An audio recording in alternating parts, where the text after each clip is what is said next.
हनुमान जी की लंबी पूंछ और रावण की मूंछ। लंका में दोनों लड़ी। लंका में जो लड़ाई हुई वो हनुमान जी की पूंछ की और रावण की मूंछ की लड़ाई। लेकिन रावण की मूंछ पर श्री हनुमान जी महाराज की पूंछ भारी पड़ गई।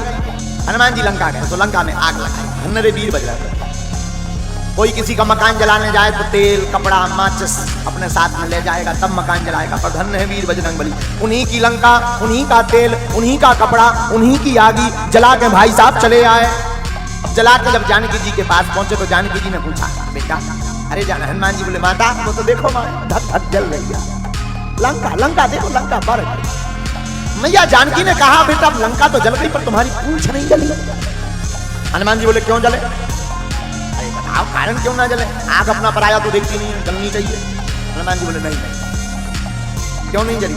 हनुमान जी ने बहुत सुंदर जवाब दिया। बोले, आगे ही राघव मेरे हैं, पीछे है पूंछ, रहस्य है भारी। बंदर को भला पूछता कौन है, प्रभु श्री राम से ही तो है पूंछ हमारी। हनुमान जी बोले, माता के हमारी पूंछ तो श्री राम जी के कारण पूंछ है।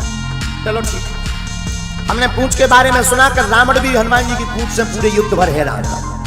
रावण को जितने राम जी नहीं खले, जितना राम जी से टेंशन नहीं थी, रावण को सबसे ज्यादा टेंशन थी हनुमान जी। और रावण जी को टेंशन झलक नहीं रही। जब अंगद जी गए तो अंगद जी ने जहां पांव जमाया तो अंगद जी बोले, अरे क्या हो सकता, कुछ भी नहीं, देख लिया जाए। रावण बोला, सुनो अंगद, और हमें किसी का डर नहीं। नल नील है वो कारीगर है, वो जो दोनों वनवासी राम और लक्ष्मण वो वनवासी है, उनमें ज्यादा कटु नहीं है ताकत। बोले, अगर भय है तो हमें एक आदमी से। अंगद जी बोले, किससे? रावण बोला, अगर हमें डर है तो जिसने पहली बार आकर के आगी लगाई थी वो थोड़ा सा जल गया। अंगद जी बोले, चलो कुशल तो है, कम से कम किसी से डर तो रहे। और रावण पूरे युद्ध पर हनुमान जी की पूंछ से डरता था, हनुमान जी से नहीं, पूंछ। और हमने सुना कि रावण ने हनुमान जी को पकड़ने के लिए जब राम जी का युद्ध चल रहा था तो 4 प्रकार की सेना थी, ऊंट पर, हाथी पर, घोड़े पर और पैदल। चारों सेनाएं रावण ने लंका की बुला करके कहा, जाओ वो जो बंदर पहली बार आकर के आग लगा गया था उसको पकड़ के लाओ। सेना भी गई। राम जी के रामांगल में राम जी चिंता में बैठे, राम जी चिंतन कर रहे, सब आपस में लक्ष्मण जी विभीषण जी। क्या हुआ? 4 प्रकार की सेना आ रही, हाथी पे, घोड़े पर, ऊंट पर, पैदल। कौन लड़े? अपने पास तो हाथी घोड़ा है नहीं, बंदर ही बंदर।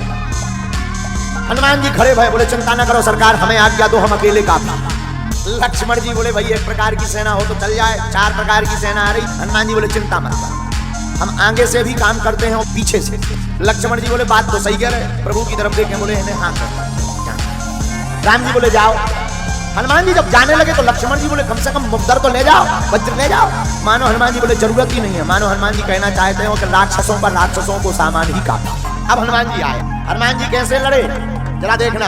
हाथी 100 हाथन से मारे, ऊंटन तो ऊंटन संघारे। एक हाथी के 2 पैर पकड़े और घेर के घुमा के ऊपर ही घूमती घूमत को होगा गोविंदाय नमो नमः। और 4 छोड़ दो तो 4-6 हाथी गिर के स्वाहा होगा। एक ऊंट पकड़ो और ऐसे घुमाओ हनुमान जी महाराज ने। तो जहां पर पैदल सेना खड़ी हुई थी, जोर से छोड़ दो तो 20-25 राक्षस मारे। ये तो आगे को पीछे को कारनामा देखो। पूंछ के लपेटा में जितने आ जाए सो गले में बांधे हनुमान जी, कस दे सो प्राण। रावण तो आज प्रसन्न था कि बंदर पकड़ लिया गया होगा। संवाददाता गए, पत्रकार, रावण के जो पत्रकार थे, तो रावण ने पूछा, क्यों भाई कहाँ है बंदर? संवाददाता बोले, वो तो वही है। और रावण बोले, सेना? संवाददाता बोले, पूरी मर गई। रावण बोले, इतनी भारी सेना कैसे मर गई? संवाददाता बोले, सरकार उसके सामने टिकना मुश्किल था। रावण बोले, मूर्ख थे जो सामने से गए, पीछे से जा रहे। संवाददाता बोले, सामने वाले तो कुछ देर टिकाई गए, पीछे वाले तो टिक ही नहीं पाए। रावण बोला, मतलब? संवाददाता बोले, पूंछ की लपेड़ा में जितने आ गए एक ही बेर में सब स्वाहा। रावण बोला, चुप हो जाओ, पूंछ का नाम मत लेना। पूंछ सुन के हमारा दिमाग खराब। जब से वो आग लगा के गया बंदर, तब से उसी की पूंछ है, हमारी मूंछ नीचे हो गई। नाम मत लेना पूंछ का। संवाददाता बोले, नहीं।